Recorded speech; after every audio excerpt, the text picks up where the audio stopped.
Hi guys, welcome to my channel.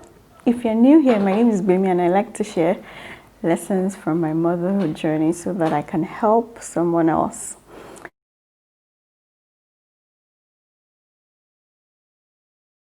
Please subscribe to my channel, hit the subscribe button below, turn on notifications so that you'll be the first to see new videos when they drop.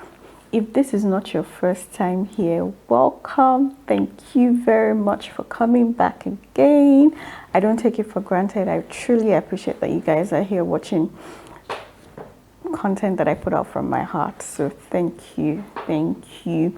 Don't forget to subscribe if you have not and turn on notifications. Please leave a comment, like this video, share, whatever. Just help me grow and give me good feedback that I can work on. Thank you. I always like to drop caveats for personal videos. If you're pregnant, I want you to know that no matter what happens, it ends well for you.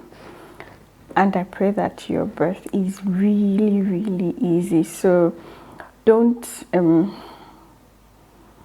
don't have any expectations apart from good things. Okay, so I'm just going to run you through my pregnancy journey because maybe you'll be able to pick out one or two things. My pregnancy was smooth sailing apart from maybe 2 times when I was spotting. That was like week 8 and then around week 24 or so. Apart from those times, everything went well.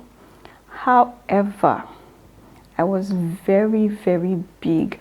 Now for someone like me who was smallish before I got pregnant at all, I was like a size 8-10.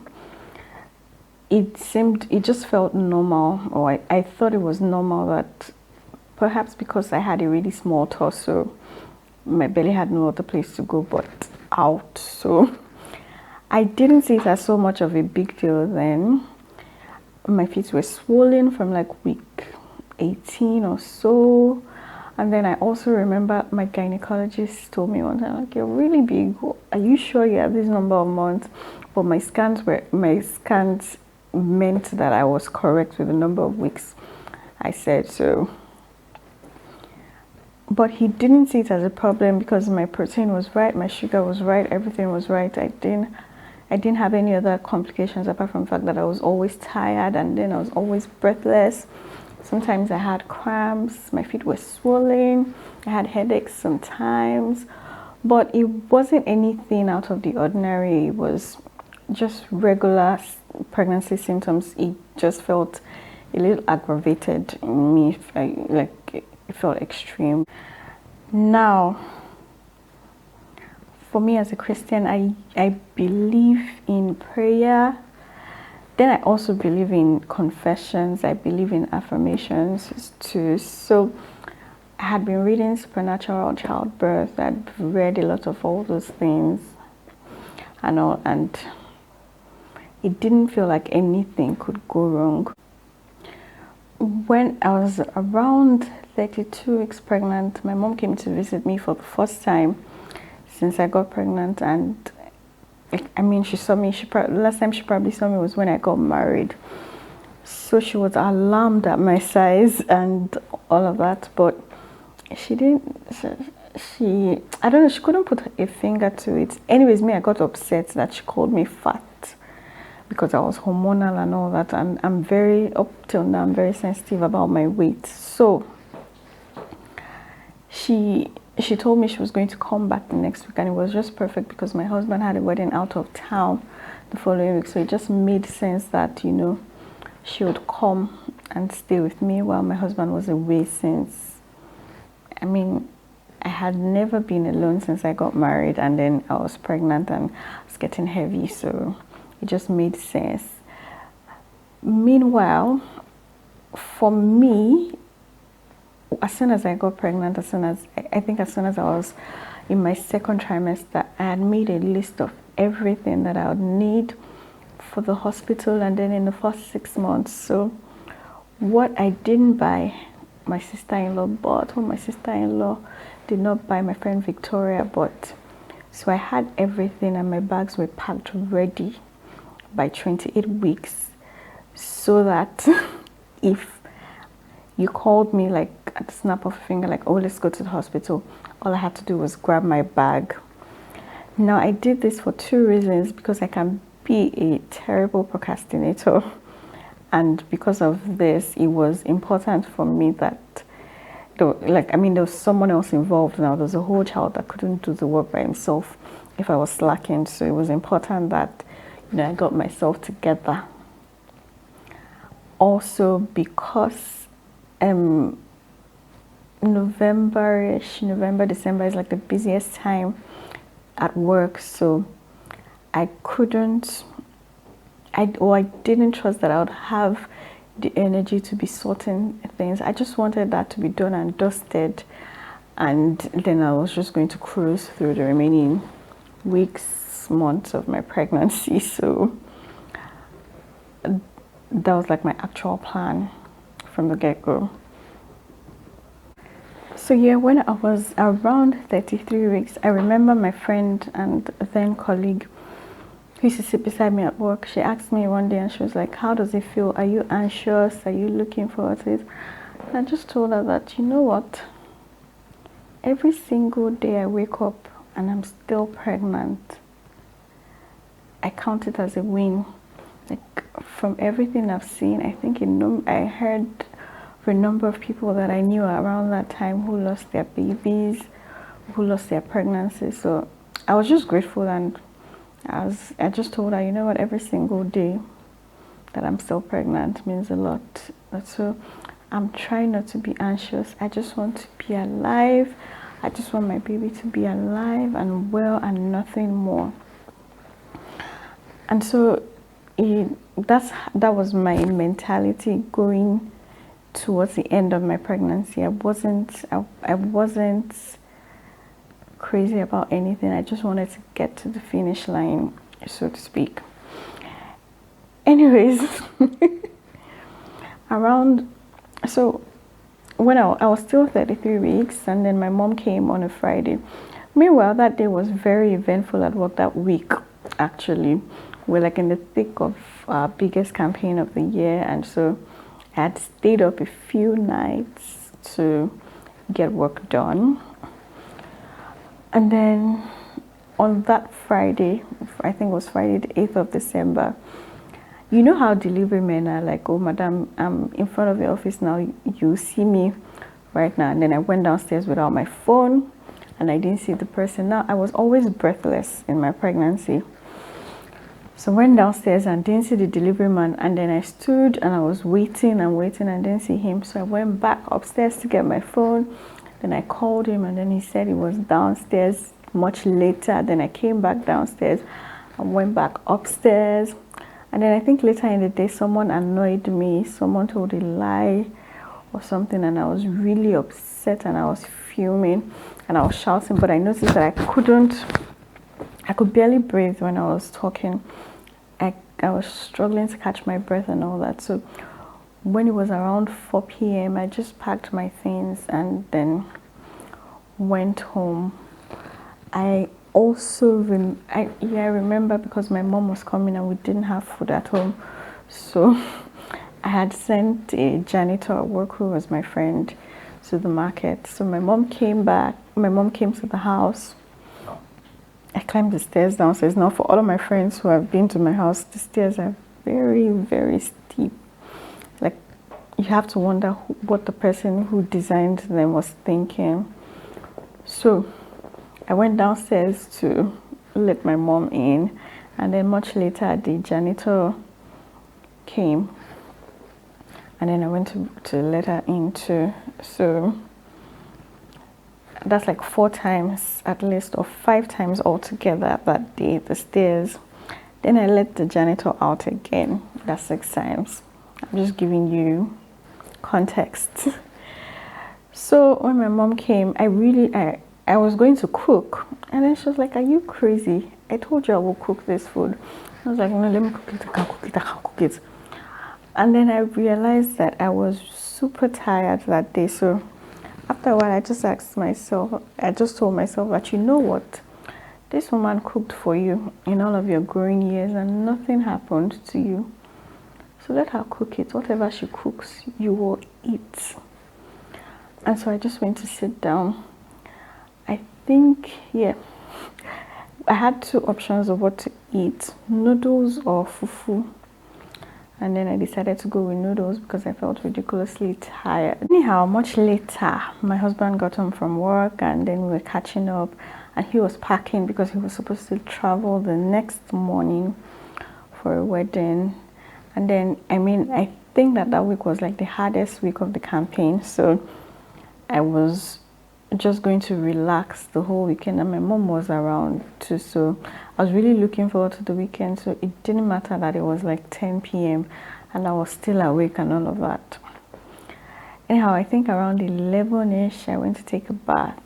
And by this time, I couldn't climb into the bathtub again because my stomach was very big and I didn't want to trip and fall. So I used the other bathroom, and then I went back into my own bathroom after I think I went to pee or something. No, I didn't go to pee. I remember that I went to TMI, sorry, but I went to drop my underwear because I didn't want to leave it in my husband's bathroom. So I went to drop my underwear, and then I went to bed. And I just felt the urge to pee.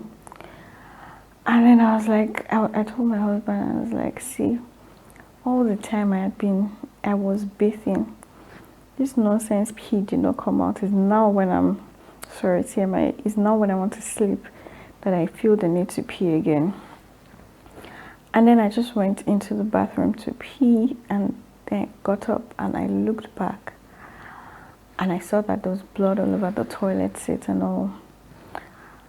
And then I called him. I was like, see you, come and see blood everywhere and all that. So I said, you know what we're going to do? I'm going to wear a pad and then check in another 30 minutes and see how it is, see how the blood is.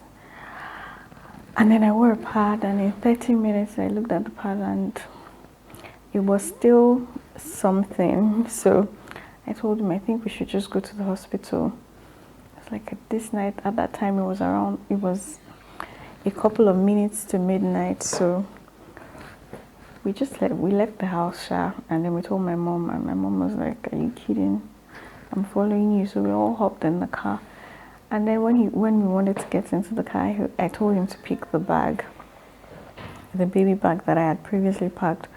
And I was like, why, you're not having the baby now? And I said, I know that if we're not having the baby, we'll leave it in the car. But if we're having the baby, we'll just go and grab it from the car. And then I got to the hospital. We drove to the hospital. I think we got to the hospital a few minutes before midnight. And then I clearly remember something. When we got to the hospital, around a few minutes past midnight, we're in the doctor's office, and then the doctor was asking what happened, why are you bleeding, did you have any trauma or anything? And I use YouVersion Bible app, so it was obviously because it was a new day. I got the verse of the day notification, and then I just saw light affliction is working for us a far more rewarding and eternal weight of glory.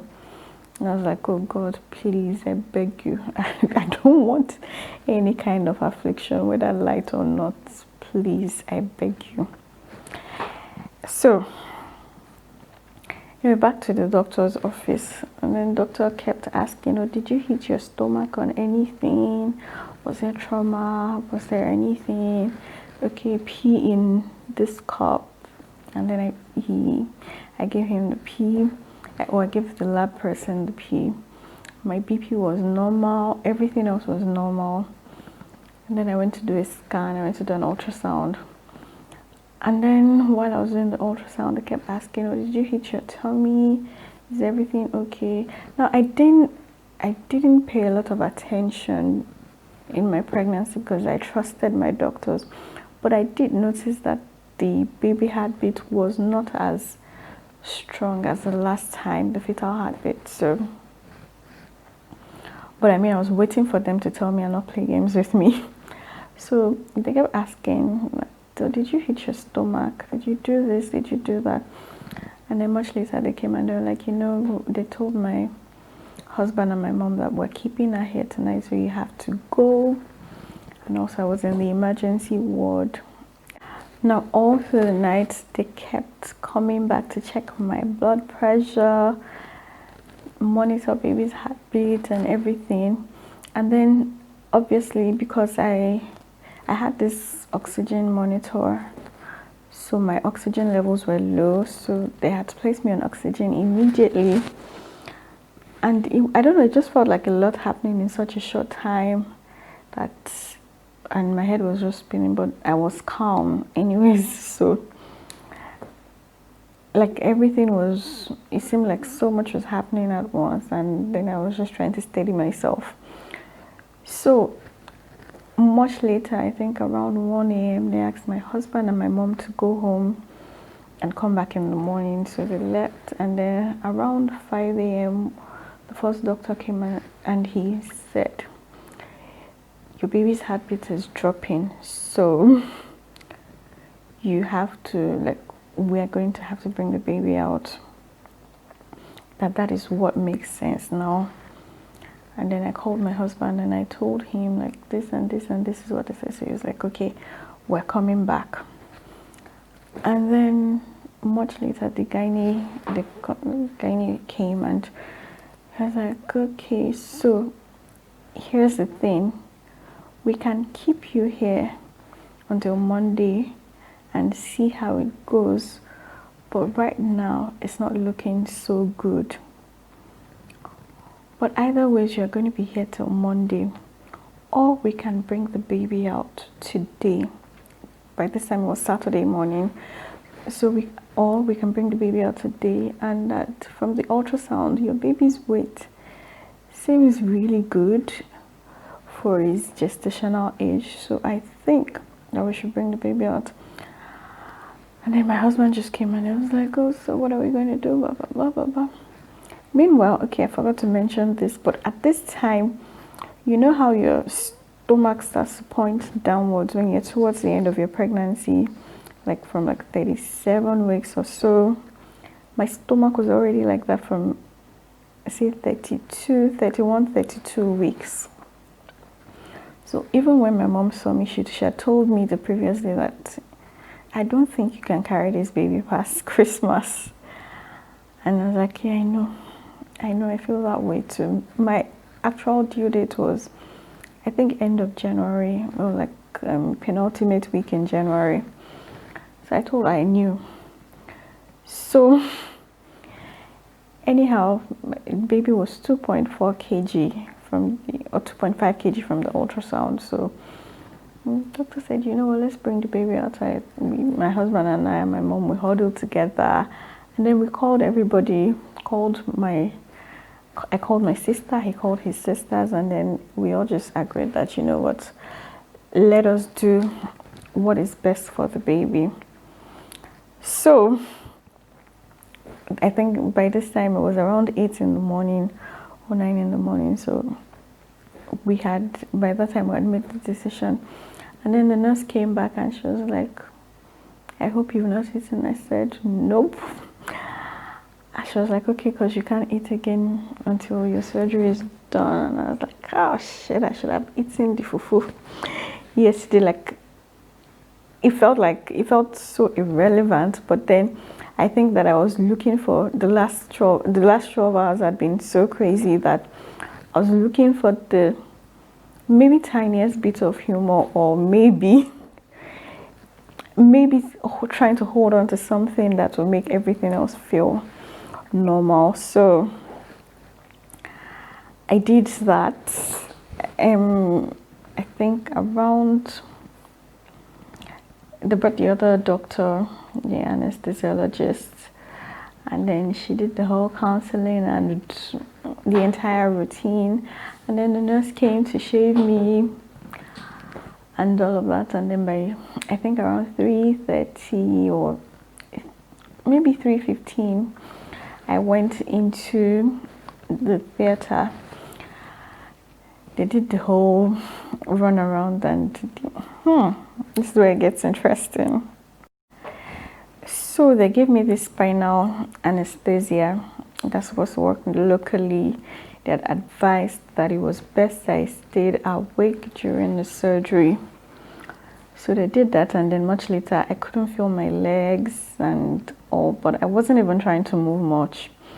I was very nervous, but I somehow was able to compose myself. So I think around 3:30 something, 3:33, they cut me, and I didn't feel a thing. Now they had said before that you feel a lot of pressure, but you won't feel pain. But it was a lie. I felt pain, like a lot. It was so painful. I remember that I was groaning and grunting, and the gynae was like, I don't know that I can continue with this surgery like this. Like, I can't do this. And you know, when you don't, either you have been so used to pain or you're just clueless. And when the gynae said that, I was like, you guys can put a rag in my mouth. I will be quiet. Just bring out the baby.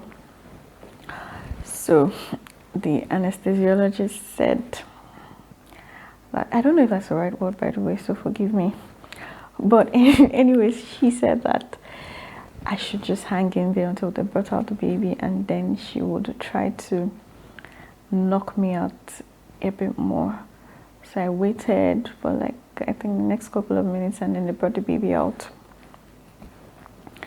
Now, as soon as they brought the baby out, like, I heard him cry, and then I heard a nurse say, she brought him close to my head, and she was like, he's so cute.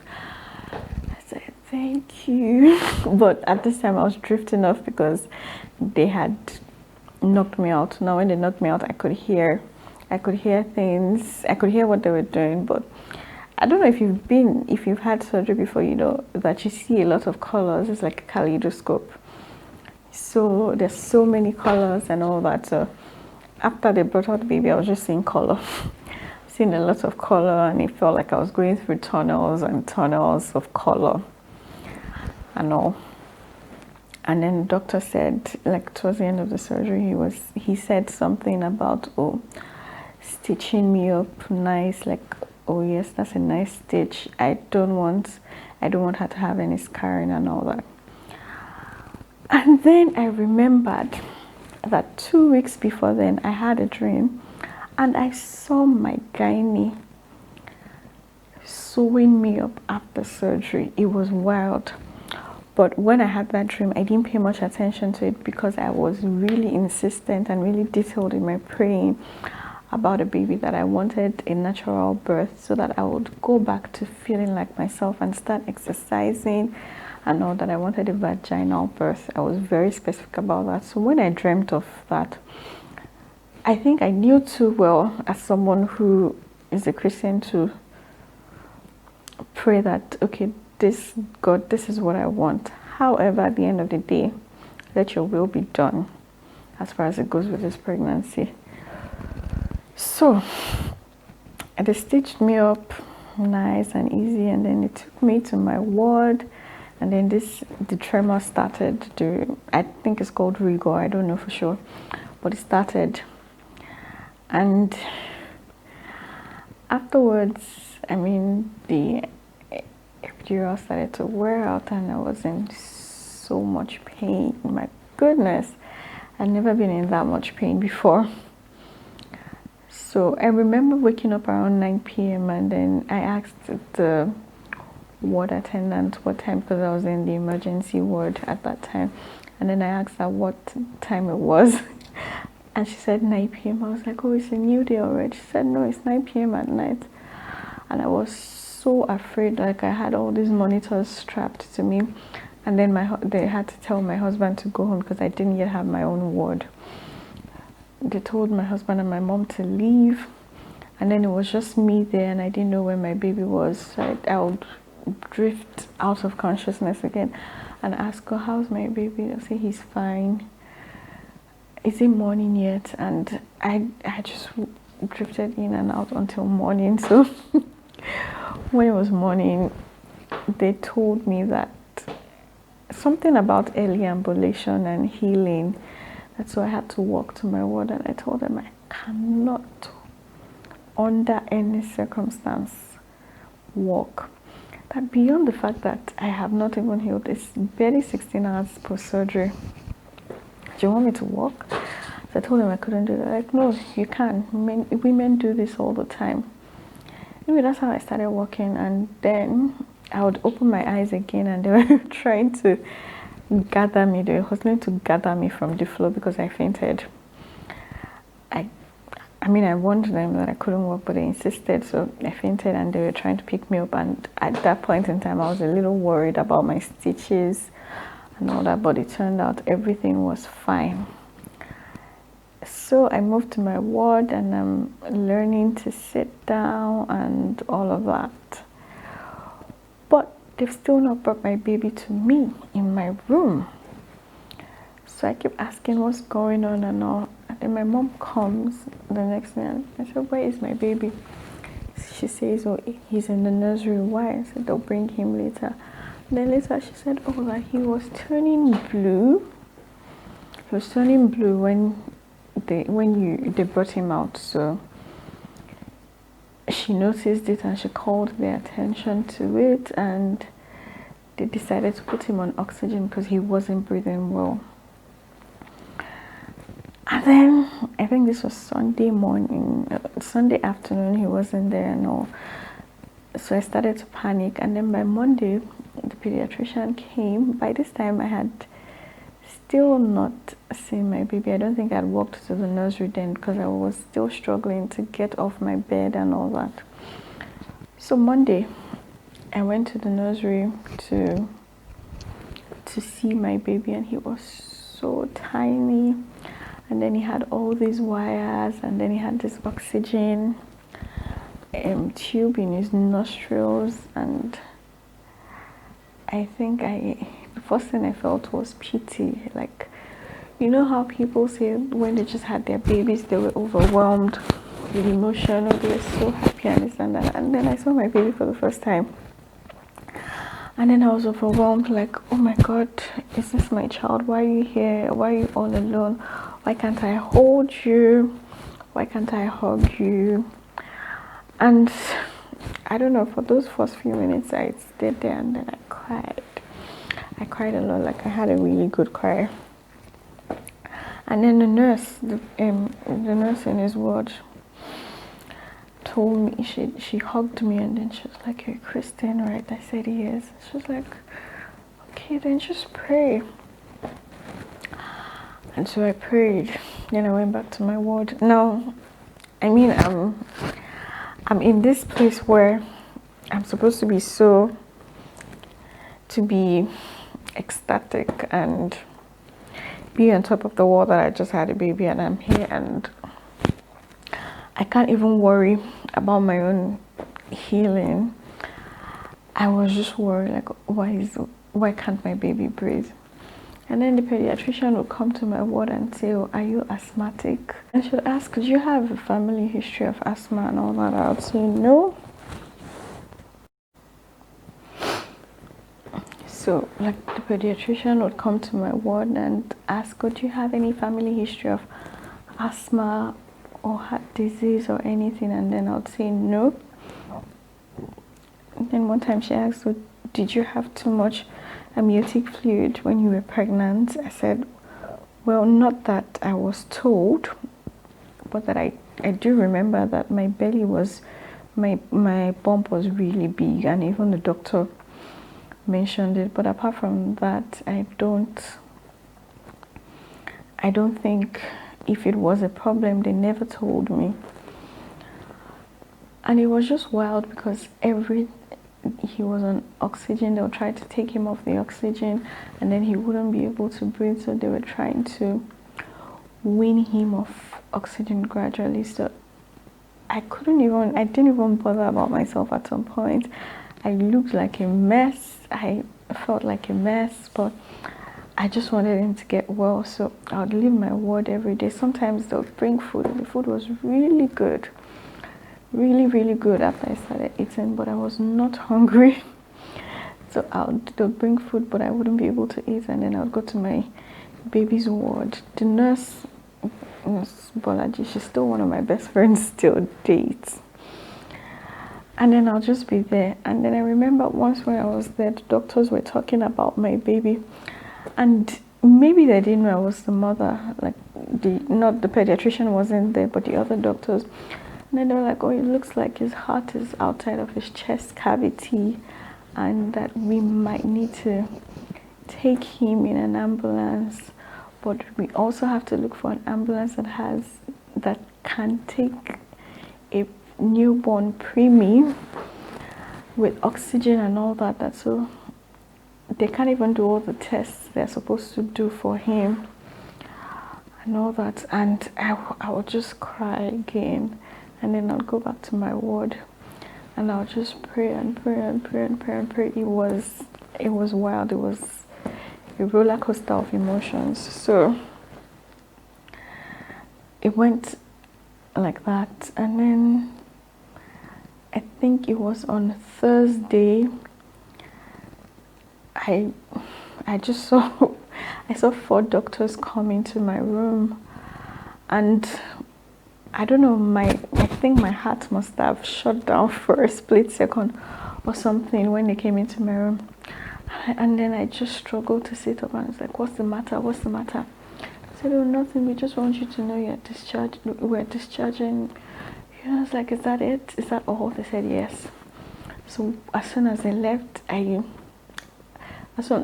wobbled I wobbled out of my room to the nursery, and then I saw my baby was okay, albeit still breathing with his oxygen tubes, but I saw he was there and he was fine. And so my heart was at rest again. Now in this time we were making some progress. Our prayers were working. God was answering. So they started to wean him off the oxygen little by little.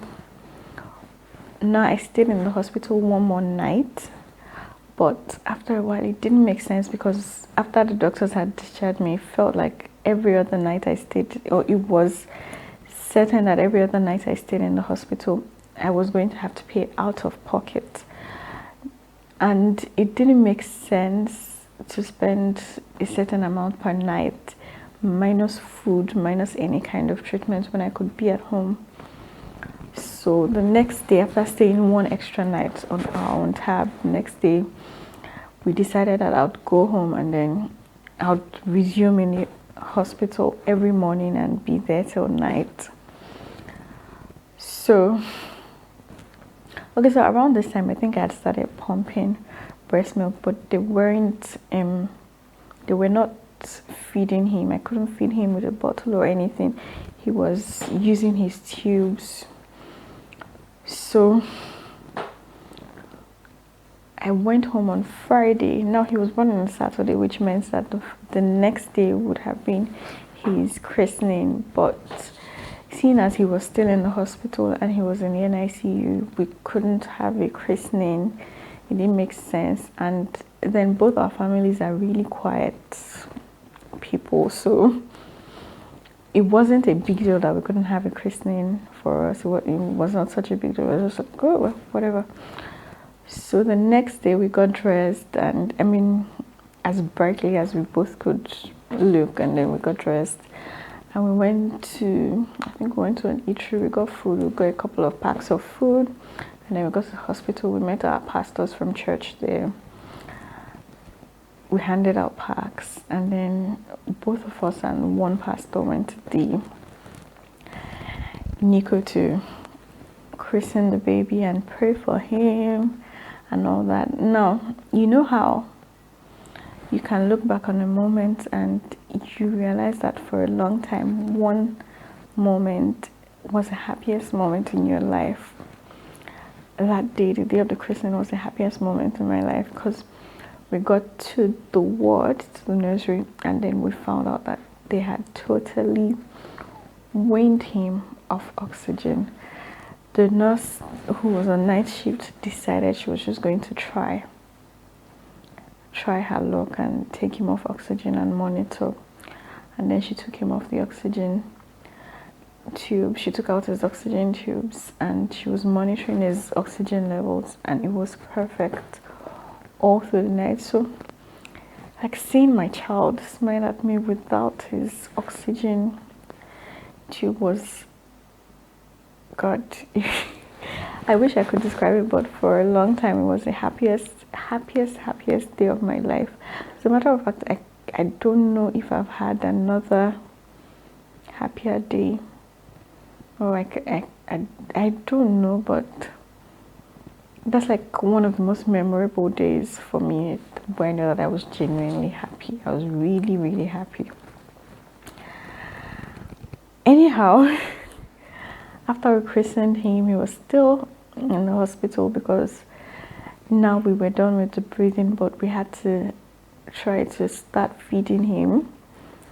He needed to learn how to feed, and then they also had to treat him for jaundice again. So another few days of being on a roller coaster. So I'd leave home every morning around 8 a.m. and then go to the nursery and be there all day. Sometimes, like once or twice, I'll ask them to change my dressing.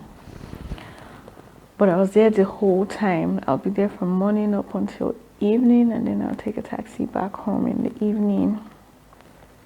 That was pretty much how those days were until he learned to take a bottle. So as soon as he could take a bottle, we were discharged. Anyhow, that's how my my wonderful birth story at 33 weeks went.